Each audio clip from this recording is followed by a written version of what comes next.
I'm here in Edwardsville, where first responders under the outstanding leadership of Edwardsville Fire Chief Jim Whiteford, Edwardsville Police Chief Michael Philback, and Pontoon Beach Police Chief Chris Madrusik, and others have worked day and night to save lives.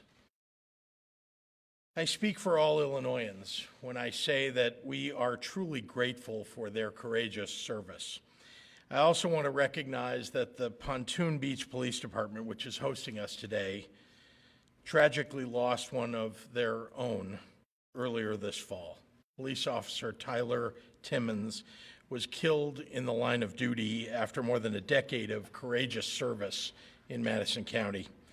My prayers go out to his family and friends and to the Pontoon Beach Police family.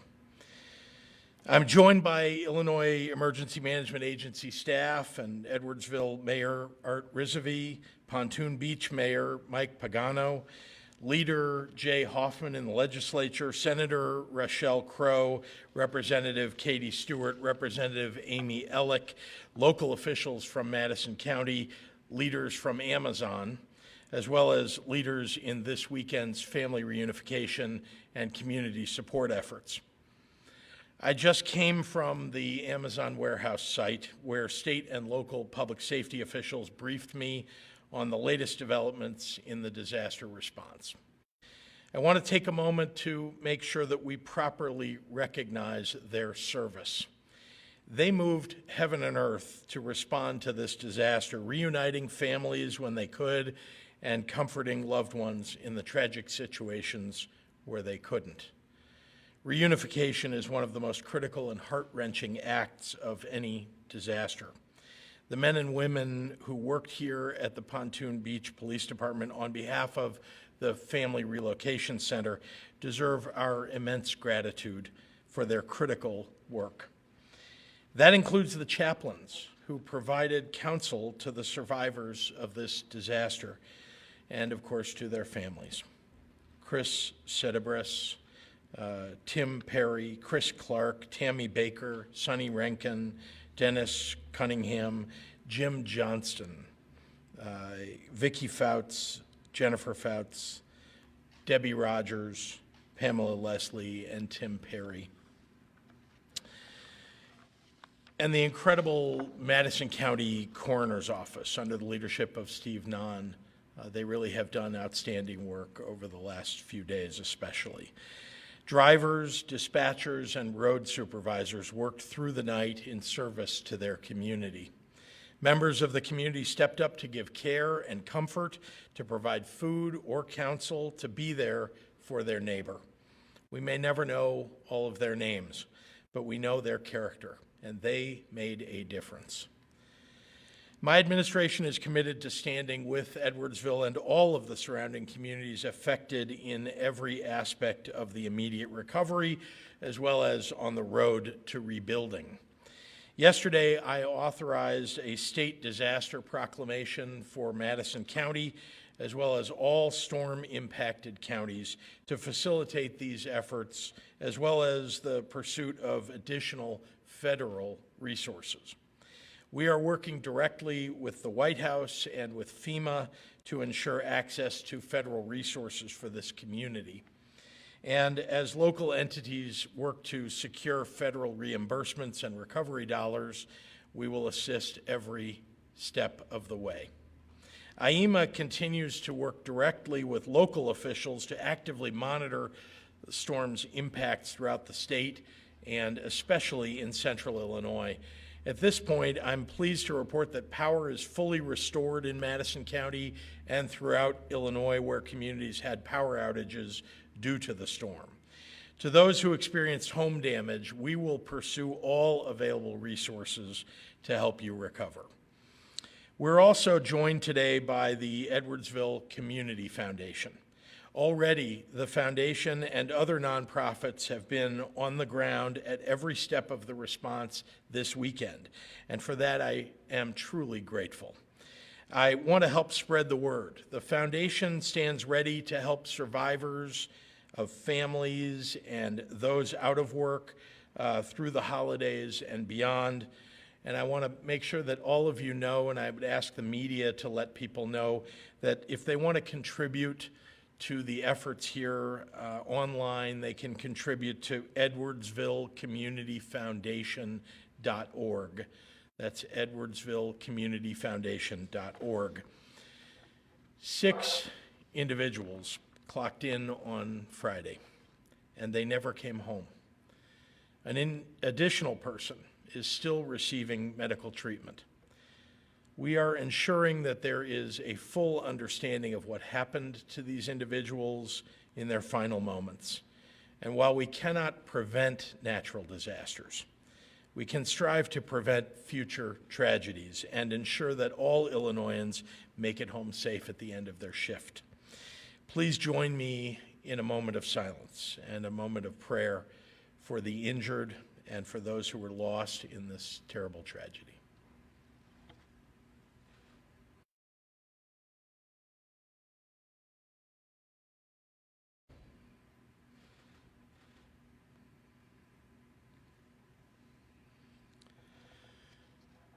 May their memory be a blessing. Edwardsville, we stand with you as one Illinois. And now I'd like to introduce a terrific local leader here in Madison County, Executive Director of the Edwardsville Community Foundation, Pam Farrar. Pam? Thank you, Governor Pritzker. On Saturday, we activated our relief fund, and it is open and accepting gifts. As Governor Pritzker said, you can make your gift at edwardsvillecommunityfoundation.org. And we are working swiftly and diligently in our defined processes, to have a thoughtful and impactful and equitable response to meet the needs of our community at this tragic time. I do not have anything else to add. I'll hand it back to Governor Pritzker. Thank you. I'm happy to take any questions from members of the media. Yes, sir. Governor, is there any sort of investigation plan to look into engineering of the building, structural integrity, that sort of stuff? Yep, already there's been an effort to determine some of the challenges, the structural, if there were any structural issues, what exactly the storm's trajectory was coming in and affecting the various pieces of the building. So that has already begun and is ongoing. Who's in charge of that? The local officials, the incident commander, the fire chief, as well as the local government. Are any federal agencies involved, Governor, like OSHA or anything like that? Not as of now. Governor, have there been any findings yet as far as safety procedures? Do we know if Amazon was following the best practices, and is that something that would be investigated by the state? That is something that we've already asked a lot of questions about, and I think we have 2 leaders from Amazon that are with us today, and I would ask John if you wouldn't mind coming up and answering your questions directly. Happy to. John, can you take off your mask so you can what's your name, title again? Sure. It's John Felton. I'm the Senior Vice President of Global Delivery Services. Do you mind repeating your question? Could you speak to the storm procedures that were followed, and did the company do everything that it could to make sure that the employees were in a designated area and were able to take some kind of shelter from the storm? Yes. So as the tornado warnings happened, the take shelter happened both in the north side of the building and the south side of the building. And everything we've seen, it was all procedures were followed correctly. The thing that I kind of want to emphasize is just the heroic nature of all 46 people that were in the building. I mean, they definitely saved lives, and we're going to keep investing, and we'll keep seeing, can we get better, what we could have done differently. But it was unbelievable, the amount of heroic nature that happened that night. John, I understand there's no basement in this building, but there was a safe room. Can you talk about that, how that was used, or maybe could have been used better, what the capacity is of it, how many people got to the safe room? Tell us about your safe room policy. Yeah, so there was a take shelter location. There was a take shelter location in the north side of the building where the vast majority of the people were. It had plenty of capacity in the evening of Friday night. It is a smaller shift for us, and so it was more than enough capacity. So everybody could have been alive if they had gotten to the safe room? I would not speculate on that. The safe room survived the tornado, right? Yeah, the take shelter in the north side of the building was nearly undamaged. Last question for me, you know, we all hear sirens and sometimes we don't jump. Are you reviewing whether people took it seriously enough to get to the safe room or just shrugged it off? We're reviewing everything. All indication was there was tremendous focus and effort on this, and that there were megaphones, there were alerts that we were corresponding with drivers that were coming back. There was a tremendous effort that happened that night to keep everybody safe. Could you give a little more detail and description of that room? How many people went into that room, and what type of shelter was on the south side? Yeah, so there were 46 people in the building. I believe 39 of them were on the north side, 7 on the south side. And it's a take shelter location. Can you describe the room that the north side, what type of a structure is that safe room? I've not been inside of it. I've not been able to go into the building, so I don't know. I've not seen it firsthand. Was there only one safe room, or were there one at the north side, one at the south side? Please. I'm Kelly Nantel with Amazon. I want to be really clear, this is not... I sure will. Thank you. I want to be clear, it's not a safe room, as you're describing it. It is an area of the facility that is safe for people to converge. Generally speaking, it's in an area where there are no windows, so that it's a safer space to be in the building. It is not a safe room. Thank you. And is Kelly, is the section where you're talking about, is that built differently than elsewhere, or is it just an interior location? It's an interior location, right? Is there one or two on each side, the north side and south side? There's not. So in our facility here, there is one on the north side. That is where the vast majority of our employees and partners went, a small handful. And we speculate, again, as John said, or is it was because of the work that they were doing at the time, they congregated on the southern side of the facility. Do you have any idea how much time they were given? Minutes, Minutes before the storm hit? correct. What are the policies or procedures for severe weather? Are employees allowed to have cell phones inside of warehouses to get alerts, or how are they notified, and what's the steps they're told to take when storms hit it? Yes, employees are allowed to have cell phones inside the facility. There's no prohibition against that. There are rules around what they're allowed to do with those cell phones, obviously, because safety is the most important thing for anyone who's inside a facility like that, but they are allowed. We do know that oftentimes employees put their cell phones in their bags or in their purse, so they may not have it on their person, but there's no prohibition against them having it. How were they notified of the severe weather was coming? How were they notified? A couple of different ways. Number one was that there was a siren that went through, and then there were alerts on phones. And then for our end, our leaders immediately took to notifying them through bullhorns. They were using radios to get people to move to the shelter-in-place location. The phone alerts, were those like the ones that I got? Sorry? Those phone alerts, were those like the ones that I got, or those specific to Amazon employees from? No, those are the general community alarms. That's like everybody, that's how we're notified as well. The 40 survivors, were they all in that safe area, or were there survivors from other parts of the building as well? Do you know that yet? We don't know the details of that yet. Can anyone speak to, the prior speaker mentioned that there were 7 people on the south side. Can anyone speak to, is that where the 6 casualties came from out of those 7? Yes, it is. I don't want to bogart all your time here, but it's a relatively new facility. Do you know anything about the design recommendations for those safe areas that you're talking about at the time it was constructed? So we know that the building was constructed consistent with code.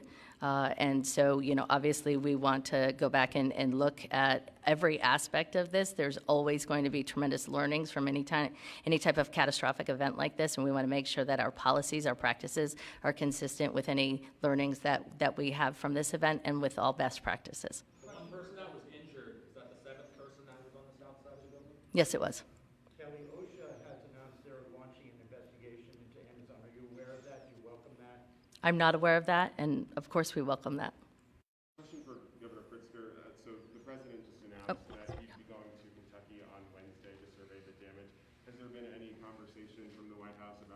here? And are you confident that you'll get the federal resources that are needed through the discussions with FEMA and the White House?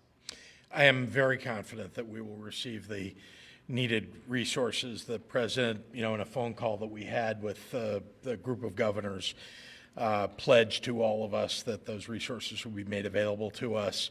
I made a point we had the FEMA director on the line and pointing out that it may take us several days to determine which aspects of programs we may be applying for from the state of Illinois, and of course they were open, ready, willing, and able. No news about a visit here, though? No.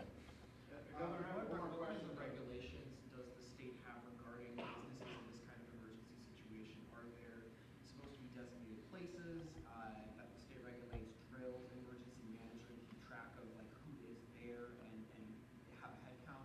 Can you speak to those kinds of regulations at the state level? Yeah, I can speak to the fact that at the local level, there are rules and regulations, and of course the code, which follows state law, or is intended to follow state law, and is followed at the local level. And so, we want to, obviously there's an investigation that's going on to make sure that all of the code was followed in the building of the building, and to find out what exactly occurred here. I mean, this was this tornado was something that was, an unexpected, major, severe storm. We are seeing more and more of that, I might add, throughout the state of Illinois. And so it makes us wonder, I have to say, and I've spoken with the legislators that are here too, about whether or not we need to change code based upon the climate change that we're seeing all around us. But suffice to say that that's something that we're deeply concerned about to make sure that code is where it ought to be. Well, IMEA specifically states that Illinois is in the fourth or fifth in terms of tornadoes per square foot in the state or square mile, I Sure. believe. And there is something that the legislature passed in the 98 General Assembly passed regulations for new or remodeled school buildings. Are you looking at having that extend to more than just schools, businesses, this type of thing? That will all be part of the discussion that goes on in the aftermath of this. Right now, of course, we're all working on recovery and helping the families through the tragedy. And Governor, you mentioned, Well, we will work on it together, I think, to, again, examine what happened here, the effects of the tornado on the building, what the architects designed, engineers designed, and so on. Governor, you mentioned climate change. How about, economic change? We have so many of these mega warehouses all over the Midwest.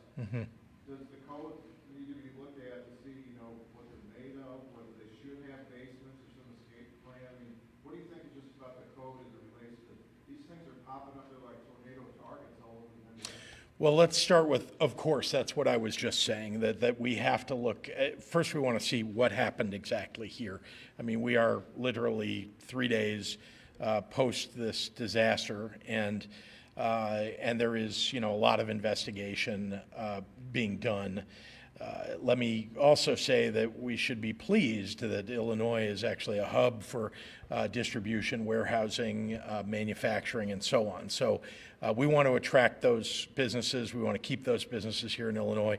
And yes, we want to make sure that code is up to date, especially up to date given the serious change in climate that we've seen across the country. Next question is, would you like to see the code explore the idea of basements? Because, even Disneyland has tunnels. As I understand, the challenge here is flooding, that you can't dig very far down before you start to, potentially see flooding. So that's why they don't allow in the industrial area here basements, and there wasn't one as a result.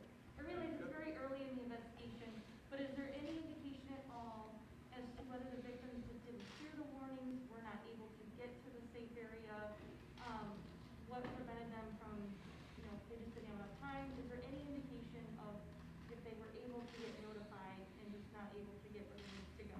I will say it's too early in the investigation to really know, but I don't know if the folks from Amazon have any further information. I just would say that the weather beacon, that you get on your phone did go out, was received by a lot of people. I don't know what was received inside the building or who had their phones with them.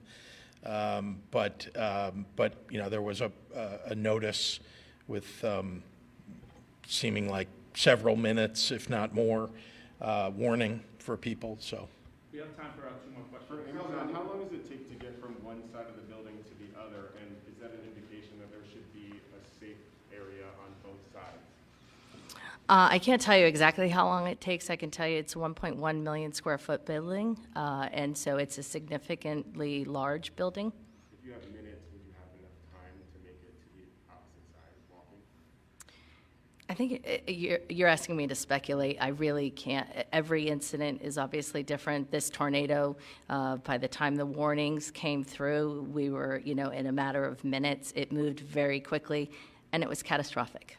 One more question. Governor, pardon me if I'm being repetitive here, but just your initial thoughts and concerns and message to families and friends of those who were impacted, and also, what is it you want to know about what happened at the Amazon warehouse Friday night? When will we get, what information do you seek where you put your mind at ease? Well, I guess I'll start with the last part of your question first. I've already been asking those questions, and you all have asked some of those questions about whether people had their cell phones, were allowed to have their cell phones, and I'm told they were. The questions about, who was in the building and how do you, know at a given moment who was in the building, because we were unable to find out until a little bit later how many people and who. And so those are questions that I've asked, and Amazon has provided initial answers. But again, there's an ongoing kind of look into what happened. As to what I would say to the community and to the families of the loved ones that were lost and the gentleman who is injured in the hospital, this is a tragedy of enormous proportion. We have not seen something like this for quite a while in the state of Illinois, and unfortunately these kinds of storms are happening more and more often. And it doesn't help to know that. It just is a fact. And just the families, I think what really gives me hope is the entire community, not just Edwardsville, but all the surrounding communities. And you see all these first responders behind me. They all came together to help. At 8:30 when this thing hit, roughly speaking, on Friday night, all night, there was another storm that hit shortly after the first one. So they were being pelted with wind and rain as they were all in the facility trying to rescue people. There were, water mains that had been broken off, so there was water flowing in the building, again, while they were trying to rescue people. And there were ledges of concrete that were hanging and potentially endangering people that these folks walked through to find and rescue people. So, to do their best to make sure that the site was safe. And so I'm grateful for that. I'm also genuinely concerned for the families here that just in an instant lost 6 of our community members here. And there's nothing that can bring them back, but the community is coming together around them, and I'm very proud of that fact. Question for Amazon, what is being done for the workers that were impacted by this tragedy? Trauma counseling, those sorts of things, and also, is this going to have an impact on, we're 2 weeks away from Christmas, it's a very, very busy time of year. Yeah, so and that's exactly why I'm here. We are reaching out to both the victims' families and figuring out what we can do for them. All of our employees are getting paid time off, but we're also adding rental cars, lift certificates, and we're committed to this community. We're going to rebuild this site. We're going to kind of come together, and so we're motivated to bring this community back together, bring this site back together, and that's what I'm here for. Thank you, everyone.